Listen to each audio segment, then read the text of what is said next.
नमस्ते सारे हिंदुस्तानी और फिलिस्तीनी दोस्तों। नमस्कार। हिंदुस्तानी और फिलिस्तीनी, वेरी गुड। हम आज जो यहाँ पे आए हैं थाईलैंड में मौज मस्ती करने जरूर आए हैं, लेकिन उससे पहले हमारा आगे का 20 साल का 22 साल का जो फ्यूचर है हम उसको देखने के लिए आए हैं।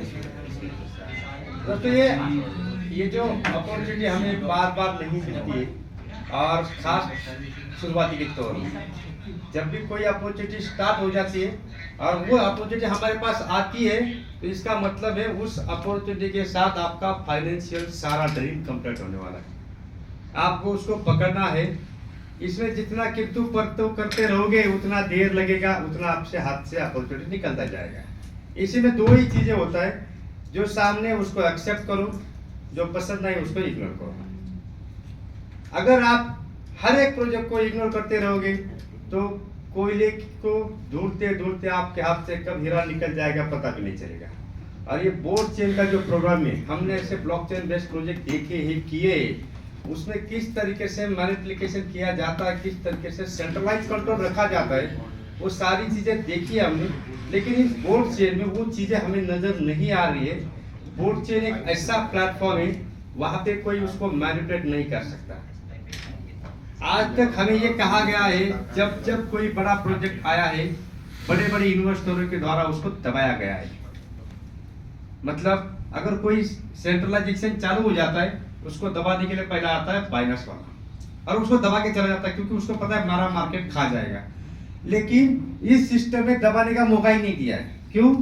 क्योंकि इसका पेयरिंग ही ऐसा किया है, दोनों की दोनों करेंसी वोलेटाइल होती है। तो आज तक हमने देखा है, चाहे बिटकॉइन, इथेरियम, बीएनबी, सोलाना, जितनी भी करेंसी है, उस करेंसी में एक ड्रॉबैक ऐसा है, जो भी बड़े बड़े वेल है वही पैसा कमाते हैं। और उसका टेक्निक उनको पता है, जब मार्केट नीचे आता है तो अपना फियाट करेंसी उस पर डाल के उसको पंप किया जाता है, और जब एक सडनली हाई रेट में चला जाता है तो पैसा निकाल के सेव किया जाता है। और वो चीजों को हम पकड़ नहीं पाते, क्योंकि वो कब सेल करेंगे, कब बाय करेंगे। तो उन करेंसी को जो मैनिपुलेट किया जा रहा है, उससे एक टाइम ऐसा आ जाएगा कि दुनिया के छोटे छोटे इन्वेस्टर परेशान हो जाएगा और उससे दूर भागेंगे। जैसे आज बिटकॉइन से लोग दूर भाग रहे हैं। क्यों? क्योंकि उसका स्ट्रैटेजी समझ में नहीं आता है। सारा अभी लगता है ऊपर जाएगा, लेकिन थोड़ा $5000 बढ़ेगा तो पैसा निकालने वाले आ जाते हैं, पैसा निकाल के चले जाते हैं। तो इससे छोटे छोटे कस्टमर इसमें पार्टिसिपेशन नहीं कर पाएगा। आने वाले टाइम में बिटकॉइन, इथेरियम में होल्डिंग नहीं कर पाएंगे। लेकिन ये जो प्रोजेक्ट है, ये हमें अपॉर्चुनिटी देता है कि इसमें कोई मैनिपुलेशन नहीं कर सकता। क्यों? अगर किसी ने कैरी पैक खरीद लिया, होल्ड किया, अगर उसको प्रॉफिट बुक करना है वो तो सेल करेगा। सेल किया तो क्या होगा, बोट कॉइन में जाएगा, बोट कॉइन का प्राइस क्या होगा, ऊपर जाएगा। क्योंकि बाय किस में होगा, बोट में। बोट का प्राइस ऊपर नीचे होगा, कैरी पैक का ऊपर नीचे होगा। मतलब ये जब तराजू चलेगा, इस तरीके से जाएगा, इस तरीके से जाएगा, इस तरीके से, मतलब ऐसा ऐसा नहीं जाएगा, स्टेप बाय स्टेप है। और ये जो मैकेनिज्म है, ये दुनिया की नीड थी। जिस तरीके से 2008 में इकोनॉमिकल क्राइसिस वर्ल्ड में आया था, उस समय सतोशी नाकामोटो जैसा जो जीनियस है, उसको ऐसा लगा कि इसको बदलना चाहिए। ये हर एक कंट्री अपना पैसा कभी भी बंद करती, कभी भी चालू करती है। इससे कॉमन लोगों का या छोटे छोटे लोगों का नुकसान होता है, तो इसको बदलना चाहिए। उसने एक नया रिवॉल्यूशन लेके आया, ब्लॉकचेन बेस्ड क्रिप्टो करेंसी। और वो रिवॉल्यूशन की वजह से दुनिया का, मैं पूरा नहीं बोल सकता, लेकिन 20% मार्केट आज स्टेबल करेंसी में सेफ है। छोटे छोटे लोगों का पैसा सेफ है, उनका पैसा आज रात 8 बजे करेंसी खत्म, उनको ये डर नहीं है। तो ये चीज हमें मिली है, तो इसको पकड़ना जरूरी है। और मैं ये बात बता सकता हूँ कि लोग बोलते हैं 3 महीना चलेगा, 5 महीना चलेगा, 10 साल चलेगा, 22 साल चलेगा, जब भी चलेगा आपको पैसा कमाने का मौका देके जाएगा। ये मौका हमने नहीं छोड़ना है। भले आप इसमें काम मत करो, आपका खुद का इन्वेस्टमेंट करके रखो। क्यों? क्योंकि मैं ऐसा बंदा हूँ, 2011-2012 में मैंने हमारे एरिया के एमएलए को, हमारे एरिया को, एमपी को मैंने बिटकॉइन खरीदवाया 3500 रुपए में। मुझे उस चीज की वैल्यू नहीं पता चला, मुझे सिर्फ दिखता था कि कमीशन कमाना है बस। कैसा? एक बिटकॉइन खरीदने पे 500 रुपए कमीशन मिलता था। मैंने 3500, 4000, 5000 रुपए आईएनआर की बात कर रहा हूँ, लोगों को बिकवाया है। लेकिन मेरे को उतना नॉलेज नहीं था। 157 157 बिटकॉइन मेरे पास होल्डिंग था 2016 तक। 2016 में अमित भारद्वाज नामक का एक हैकर स्कैमर मार्केट में आया था। उसके 7 महीने दुबई में बैठ के 157 बिटकॉइन ट्रांसफर किए थे आईडी लगाने के लिए। और बात यह है कि वो चला 10 महीना, लेकिन मेरे पास आया 90 महीने में। वो चला 10 महीना चला वो प्लान, मेरे पास जब आया और मैंने उसमें इन्वेस्टमेंट डाला, पहला ही पेआउट उसने अपने टोकन में दिया, बिटकॉइन में दिया, अपना टोकन निकाल के दिया, और वहां से मेरा लॉस हो गया। ये मेरा का कहने का मतलब क्या है कि हम अपॉर्चुनिटी को पकड़ेंगे तो उसको संभाल के रखना भी आना चाहिए, नहीं तो हम इसको ले लेंगे और कुछ दिन भूल जाएंगे, रिकवरी करते समय वो याद नहीं आएंगे। बहुत सारे ऐसे लोग हैं जिनको मैंने बिटकॉइन खरीद के दिया है, सारे पासवर्ड उनके पास है, अकाउंट में दिखता है पर विड्रॉल नहीं हो रहा है। क्यों? यही नहीं है, रिकवरी फिर से नहीं, उसके पास नहीं है। ब्लॉकचेन खोल के मैं दिखाता हूँ, सर इतना बिटकॉइन आपके पास है, इतना वैल्यू है $10 मिलियन, पर निकाल नहीं सकते क्या? मुझे भी पता नहीं कैसे रिकवर करना है। तो ये चीजें होती है। तो ये जो सिस्टम है गोल्ड कॉइन का जो ब्लॉकचेन है, ये ब्लॉकचेन पे जो भी चीजें रखोगे उसका सारा रिकवरी प्राइवेट की संभाल के रखना। आने वाले 5 साल 10 साल जब आपका बच्चा पूछेगा कि पापा इसमें इन्वेस्टमेंट किया था, उसका रिकवरी आपको उसको देना चाहिए।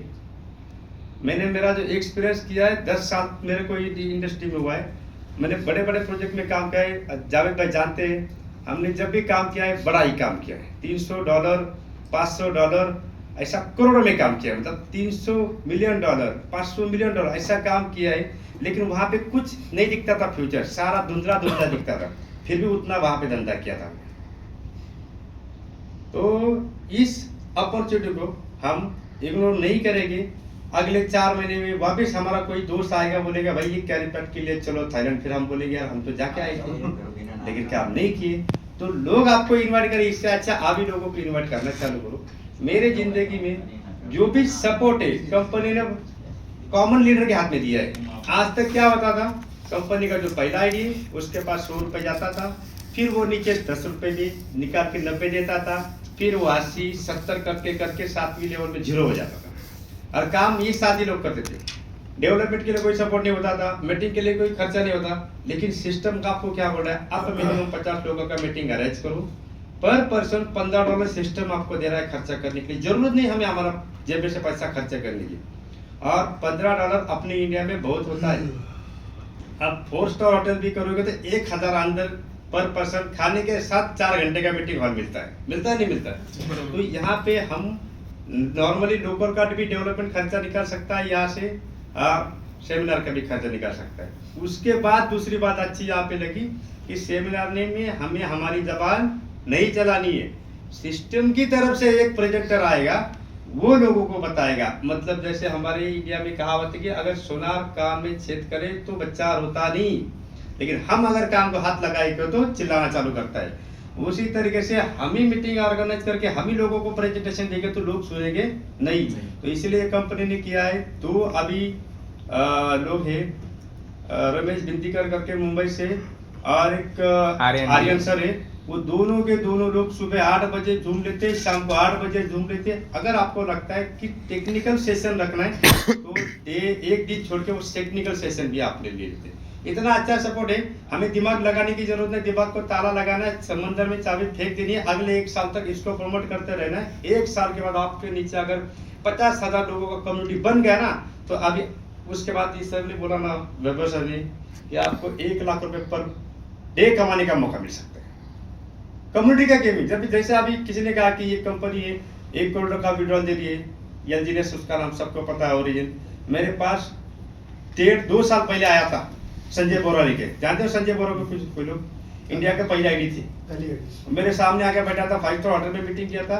लेकिन उस समय मैंने मेरा दिमाग लगा दिया, मैंने क्या बोला, ये ब्लॉकचेन नहीं है, ये टोकन है, क्योंकि उसकी हमारी गलती कुछ नहीं। इससे पहले काफी सारे लोगों ने उसी पैटर्न में स्कैम किया था, टोकन निकाला था, लोगों को दिया था, डंप करके पंप करके खत्म।